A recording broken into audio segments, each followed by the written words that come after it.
नमस्कार दोस्तों,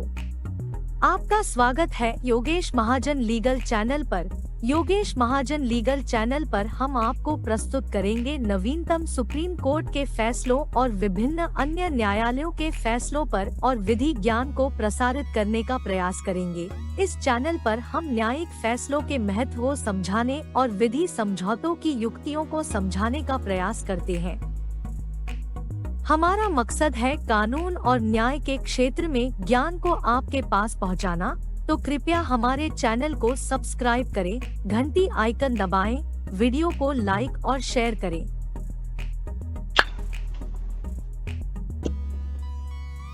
दोस्तों, जैसा कि हम जानते हैं कि national commission for the man bill 2025 का ये राज्यसभा में पेश किया गया था और ये एक जो बिल है उसमें जो statements of objectives and reasons हैं, अगर हम उसको ध्यान से पढ़ें तो उसमें यह बताया जाता है कि कई न्यूमरस स्टडीज की गई, पब्लिक इंटरेस्ट लिटिगेशंस की गई और जुडिशियल प्रोनाउंसमेंट्स थे। और उसमें जो है बताया गया था कि एक फॉल्स एक्यूजिशंस हैं अंडर मैट्रिमोनियल और जेंडर स्पेसिफिक लॉज के, जिसमें मिसयूज भी हो रहा है 498A, जो कि अब सेक्शन 85 का BNS बन चुका है, भारतीय न्याय संहिता का, और जो प्रोविजंस हैं डोमेस्टिक लॉज के। तो यहाँ पर इस bill statement objects and reasons में ये भी बताया गया है कि जो सुप्रीम कोर्ट ने एक्नॉलेज भी किया था कि मिसयूज हो रहा है और इशूड प्रोसीजरल सेफगार्ड्स भी जो है उसके रिगार्डिंग में एक्नॉलेज किया है और कहा कि कोई स्टैच्यूटरी अथॉरिटी नहीं है जो सपोर्ट करे जो फॉल्सली अक्यूज्ड है मैन, जो मेंस को फॉल्सली अक्यूज्ड किया जा रहा है और जिसकी वजह से उनको सोशल स्टिग्मा, मेंटल ट्रॉमा और अनजस्ट इनकार्सिनेशन जो है वो हो रहा है। और एक पिटीशन का भी यहाँ पर जो है वो बताया गया है कि एक रिसेंट ईयर्स में एक पिटीशन भी फाइल की गई थी और जिसमें पिटीशन का नाम नहीं बताया गया है यहाँ पे, लेकिन उसमें 2021 के NCRB के जो डाटा है उसके रिगार्डिंग में बताया गया था कि 2000 जो सुसाइड्स हैं 2021 में जो सुसाइड्स थी वो हुई थी 1,64,033, जिसमें से जो मैरिड मैन है उन्होंने 81,063 का जो है जिक्र किया गया था, जबकि मैरिड वुमन ने 28,680 की गई थी। और यहाँ पे ये भी पिटीशन में बताया गया था कि तो 33% जो मेल सुसाइड्स हैं वो फैमिली रिलेटेड इशू से हुई थी और जो कि 4.8% जो है स्पेसिफिकली बताता है मैरिटल स्ट्रेस की वजह से। तो ये एक अलार्मिंग मेंटल और हेल्थ सोसाइटल क्राइसिस था जो हमेशा मींस उसको अनएड्रेस किया गया है नेशनल पॉलिसी में। तो ये एक जो प्राइवेट मेंबर बिल था वो पेश किया गया था राज्यसभा में और जो बिल है उसमें जो पेजेस हैं PDF के, अगर आप देखेंगे 14 पेजेस हैं। बाकी चैप्टर 1 चैप्टर 2 जो है वो एक प्रीलिमिनरी जो ऑब्जेक्टिव्स हैं उसके बारे में बताया गया, प्रीलिमिनरी क्या है उसके बारे में बताया गया। Chapter 2 national commission for man के बारे में बताया गया कि कॉन्स्टिट्यूशन कैसे की जाएगी और इसके बारे में जो सेक्शन 13 है, जो 12 है वो इम्पोर्टेंट है, उसमें इसके बारे में बताया गया कि जो वुमेन्स को जो सेफगार्ड्स दिए गए हैं उसके में जो बिल है वो किसी तरीके से बीच में इंटरफेयर नहीं करेगा और जब तक कोई कंप्लेंट, कोई मैलिशियस ना हो और उसको जब जो भी कोई जुडिशियल प्रोसीडिंग्स होगी उसमें इंटरफेयर नहीं करेगा। तो यहाँ पर ये सेक्शन 12 जो है वो ज्यादा इंपॉर्टेंट है इसके रिगार्डिंग में कि जो वुमेन्स को जो राइट्स दिए गए हैं वो किसी तरीके से इंटरवीन नहीं किए जाएंगे और जो जिसमें वुमेन कंप्लेनेंट होगी, जब तक कि साथ में अनलेस भी वर्ड यूज किया कि कोई कॉम्पिटेंट कोर्ट है वो एक फाइनल और बाइंडिंग जजमेंट नहीं दे रही थी जो कि जिससे पता चले कि कंप्लेंट थी वो फॉल्स थी, मैलिशियस थी और अब्यूज ऑफ लीगल प्रोसेस था। तो मींस इससे कंक्लूजन ये निकलता है कि जब भी 498 का केस फाइल होगा तो उसमें यहाँ पर कोई इंटरफेयर नहीं करेगा। ये जो बिल है, बिल के मुताबिक उनकी जो प्रोसीडिंग्स है उसमें कोई इंटरफेयर नहीं करेगा जब तक कोई फाइनल वर्डिक्ट नहीं आ जाता। तो अगर हम इसको लीगल एनालिसिस किया जाए तो उसमें ये निकल के आएगा कि जैसे ट्रायल चलेगा, ट्रायल के बाद भी क्रिमिनल अपील फाइल की जा सकती है, तो ये कई सालों का जो प्रोसीजर है वो तो बरकरार रहेगा ही। हाँ, उसके बाद जब ये पता चल जाता है कि हाँ अब इसमें कोई फर्दर जो ऑर्डर जो आ गया एक्विटल का वो फाइनल और बाइंडिंग है, तभी जो कमीशन है तभी उसकी इंटरवेंशन हो सकेगी। जब तक लेकिन जब पेंडिंग है और जब तक कोई डिसीजन फाइनल बाइंडिंग नहीं हो जाता या फिर अपील का जो टाइम है वो लैप्स नहीं हो जाता और अगर ट्रायल कोर्ट जब तक एक्विटेड नहीं कर देता और ये ट्रायल कोर्ट जब तक ये डिक्लेयर नहीं कर देता कि ये कंप्लेंट जो फॉल्स और मैलिशियस है या फिर अब्यूज ऑफ लीगल प्रोसेस है, तभी जो कमीशन जो मैन है, national commission for the man है, उसमें इंटरफेयर कर सकेगा। और जब तक वो बरी नहीं हो जाते कोई जो पुरुष है और उसके बाद कोई अपील पेंडिंग नहीं होगी, तभी वहां से उनका जो रोल है वो बनेगा। और साथ में बताया कि क्रॉस एलिगेशन अगर दोनों पार्टीज लगाती हैं तो कमीशन जो है वो असिस्टेंस देगा मेल कंप्लेनेंट को उसी एक्सटेंट तक, जब तक कि वो असिस्टेंस है वो इम्पीड नहीं कर देती, जहाँ लीगल प्रोसेस को रोके ना। अगर कोई अंडरमाइन कर रही होगी तो ऐसे में कोई इस प्रकार की असिस्टेंस जो होगी वो वहां तक ही सीमित रहेगी, जब तक कि वो उसको इम्पीड नहीं करेगी, जब तक रोक नहीं रही होगी, या फिर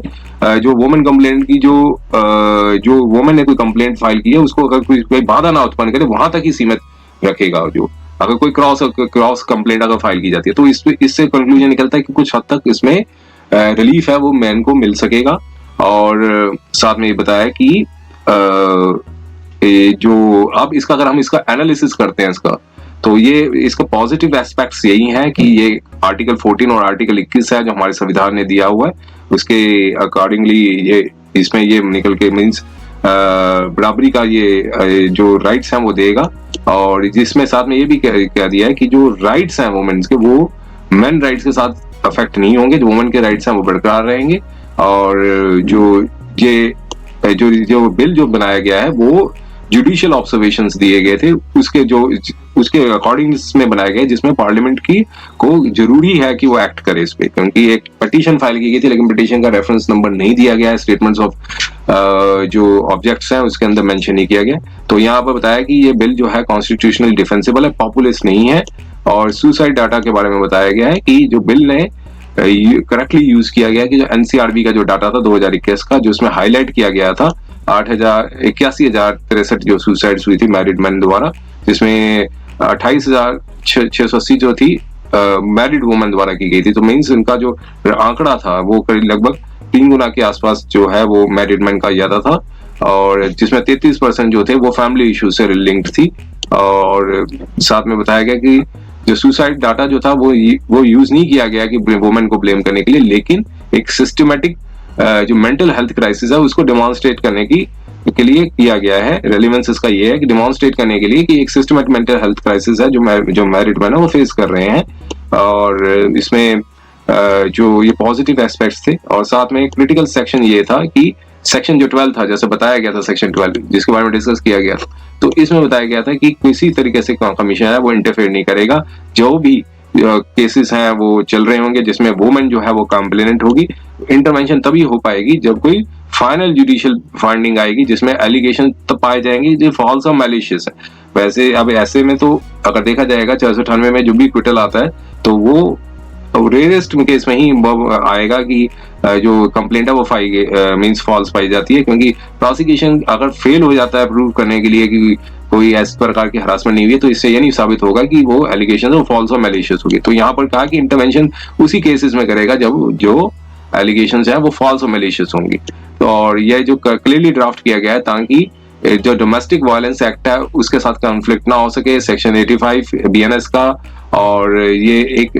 अब यहाँ पर जुडिशियल व्यू के बारे में बताया गया कि बैलेंसिंग बनाया गया है, ना कि डाइल्यूट करने के लिए कि जो वुमेन्स के जो प्रोटेक्शन है उसको डाइल्यूट करने के लिए बिल्कुल नहीं बनाया गया ये। और इसकी क्वासी जुडिशियल पावर्स हैं, क्योंकि सेक्शन अगर हम 11 देखेंगे तो उसमें पूरी पावर होगी कमीशन के पास, जो एक सिविल कोर्ट के पास पावर होती है, जिसमें समन्स दे सकते हैं, विटनेस को इन्फोर्स कर सकते हैं, और जो डॉक्यूमेंट्स हैं उसको डिस्कवरी और प्रोडक्शन ऑफ डॉक्यूमेंट्स के लिए भी कह सकते हैं, और एविडेंस जो है एफिडेविट्स में भी ले सकते हैं। कोई भी पब्लिक रिकॉर्ड है उसको रिक्वेस्ट कर सकते हैं कोई भी कोर्ट ऑफ ऑफिस में। तो नेशनल कमीशन फॉर मैन की वो पूरी सिविल कोर्ट्स की जो है वो पावर होगी, जो सेक्शन 11 है वो पूरा बताता है। और ये एक एडवांटेज इसमें इस प्रकार से होगा क्योंकि इससे जो तथ्य है वो प्रॉपर से मींस पता लगाए जा सकेंगे इसमें। और इस बिल सेम पावर्स होंगी जैसे कि national commission for the women की है और नेशनल ह्यूमन राइट कमीशन है, जो एनसीबीआर जो देते हैं child protection for children rights का है इसमें ये दे सकेगा। लेकिन अब यहाँ पर लिमिटेशन भी है, कोई बाइंडिंग जजमेंट्स जो है वो कमीशन नहीं दे सकेगा, और सिर्फ वो रिकमेंड कर सकेगा गवर्नमेंट को, या एडवाइस कर सकेगा, या गवर्नमेंट को रिपोर्ट कर सकेगा। तो इसमें कोई इसकी पावर वहां तक नहीं है कि कोई भी जजमेंट्स हैं, जैसे कोई कोर्ट्स हैं जो जजमेंट्स देती हैं वहां तक इनकी पावर नहीं होगी। और सेपरेट पूरा ये सेपरेशन ऑफ पावर्स के लिए अंत में रखा गया है इसको। और अब इसमें ये भी बताया गया इसके फाइनेंशियल इम्प्लीकेशंस क्या है। इसमें बताया गया कि 100 करोड़ का जो रिकरिंग होगा इसमें, और 200 करोड़ नॉन रिकरिंग जो है इसके फाइनेंशियल इम्प्लीकेशंस है। अब क्रिटिक्स जो है वो आर्ग्यू कर सकते हैं कि ये डुप्लीकेट, जैसे एनएचआरसी का काम है वही कमीशन फॉर द मैन है, वही काम करेगा जैसे नेशनल ह्यूमन राइट का कमीशन है। तो इसमें क्रिटिक्स हैं उसमें आर्ग्यू कर सकते हैं, और साथ जैसे कोई लीगल सर्विसेज अथॉरिटी है वही काम करेंगी, नेशनल कमीशन फॉर मैन भी वही काम करेगा जो जितनी यहाँ पर कोर्ट्स में लीगल सर्विसेज अथॉरिटीज हैं वो बनी हुई है। तो ये जस्टिफाई करता है एक जेंडर स्पेसिफिक और इंस्टीट्यूशनल एब्सेंस को। और ओवरऑल देखा जाए इसका स्ट्रेंथ्स क्या क्या है, एक कॉन्स्टिट्यूशनल कॉशियस है, जुडिशियल रिलेटेंस को यहाँ पर रिस्पॉन्ड कर रहा है, और डाटा ड्राइवन जो जस्टिफिकेशन उसको भी जस्टिफाई कर रहा है, और strong safe guard for the women है, और मेंटल हेल्थ और सेंट्रिक और नॉट प्यूनिटिव है। वीकनेस ये है जो पिटीशन है वो बिल्कुल तरीके से नहीं बताई गई है स्टेटमेंट्स ऑब्जेक्ट्स में,